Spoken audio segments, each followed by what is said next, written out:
Yan, napili ko ng kanta. Ito yan, diretso na yan. So naka-volume na doon. Dito muna tayo. Lagay natin sa alas 12.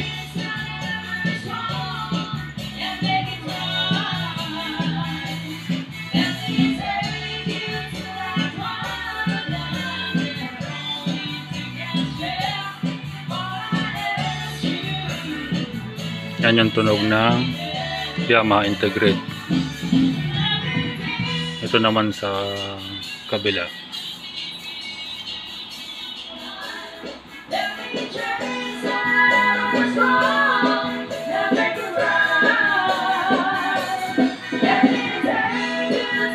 Pero nakakontrol pa dito, lalakas pa to. Kaso di ko napapalakasin dahil baka pagalitan tayo ng kapitbahay, gabi na eh.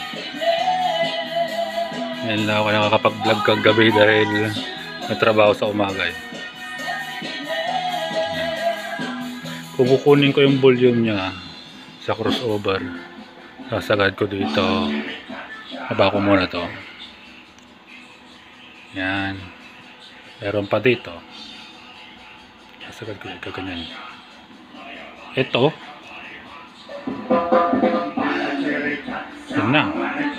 Pero yan pala ang tugtog niya. Pero ito taas na. Pero mahina pa rin. Masasakis. Ang kagandahan lang nito, para sa akin lang, kagandahan nito, maganda yung tunog niya. Kahit may tunog bass siya.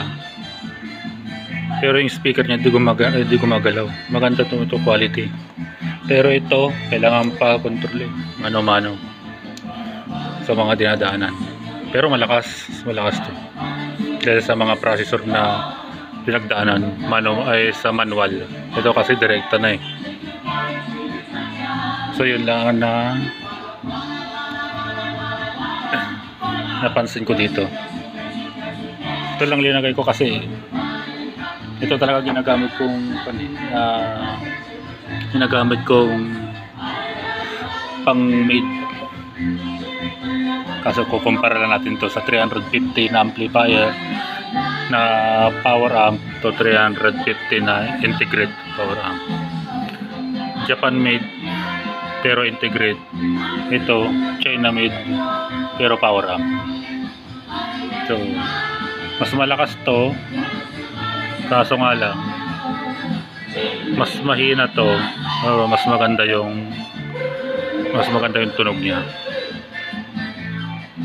Okay, salamat.